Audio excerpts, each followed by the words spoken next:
سلام. این هفته ولی فقیه یه جسد متحرک به نام صدیقی رو فرستاد تو جمعه بازار تا به جماعت دلواپس دل بده و یه کاری کنه ترسشون بریزه. اما بوزقلمون عمامه‌دار راست اومد تو نمایش جمعه و فیلم ترسناک تعریف کرد.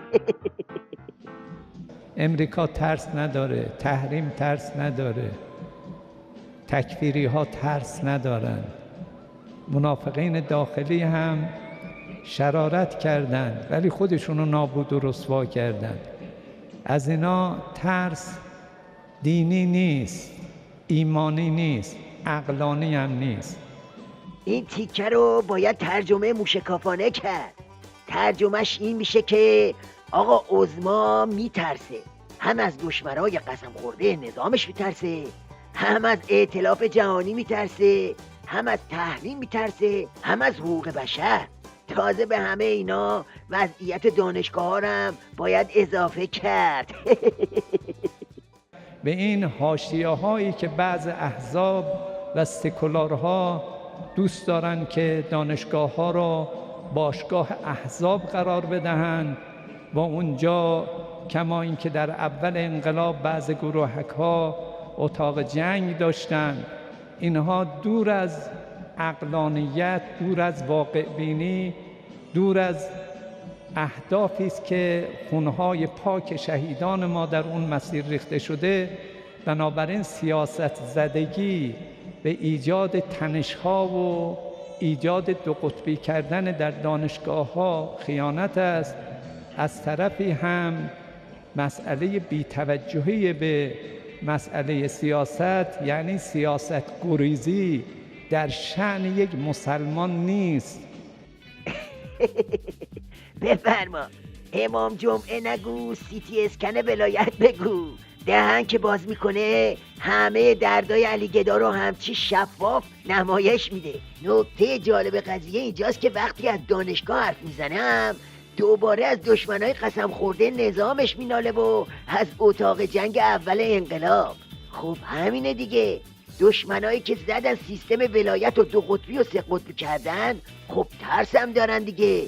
اونم تو این وضعیت بلبشوی داخلی و بین المللی.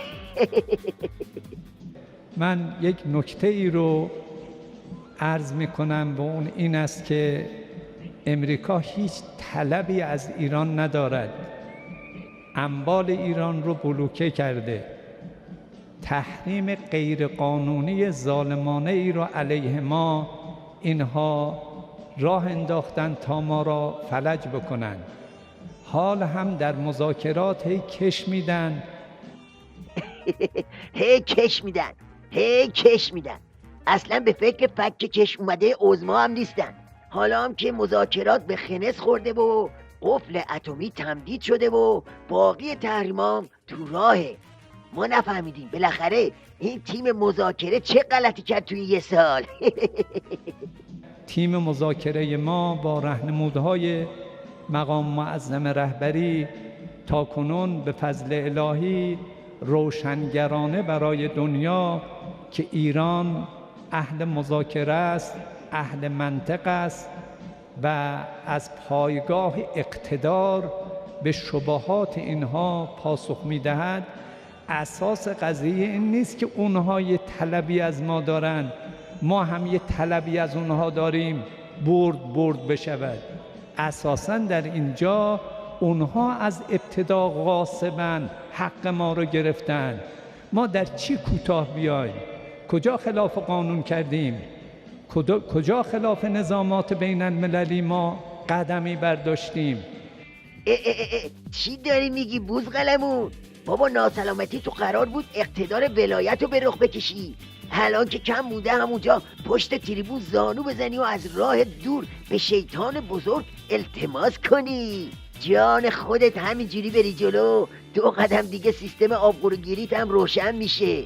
یه عفه اقتدار بیا ببینیم. و ما که میخواهیم هسته‌ای صلح‌آمیز داشته باشیم، قلدر آبانه میخوان چه بگیرن چه بدهن.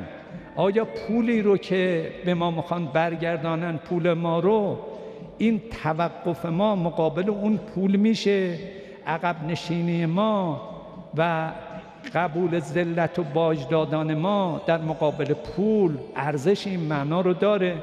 لذا تیم مذاکره کننده ما زیر لواء عزت مدار ولایت فقیه و با حمایت قاطبه مردم از صدر تا ذیل همه میگویند ما بر حقوق هسته‌ای خودمون استواریم و پا میفشاریم و از حقوق هسته‌ای خودمون هیچ وجه کوتاه نخواهیم آمد.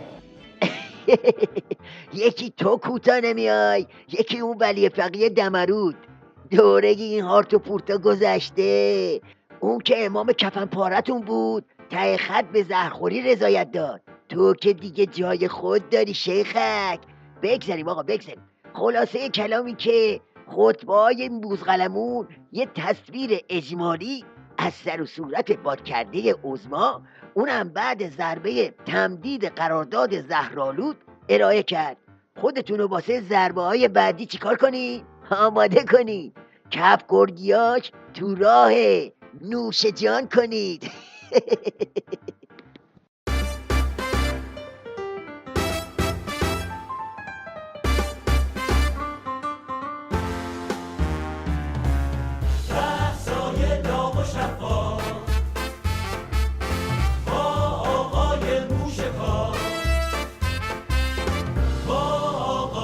موشکاف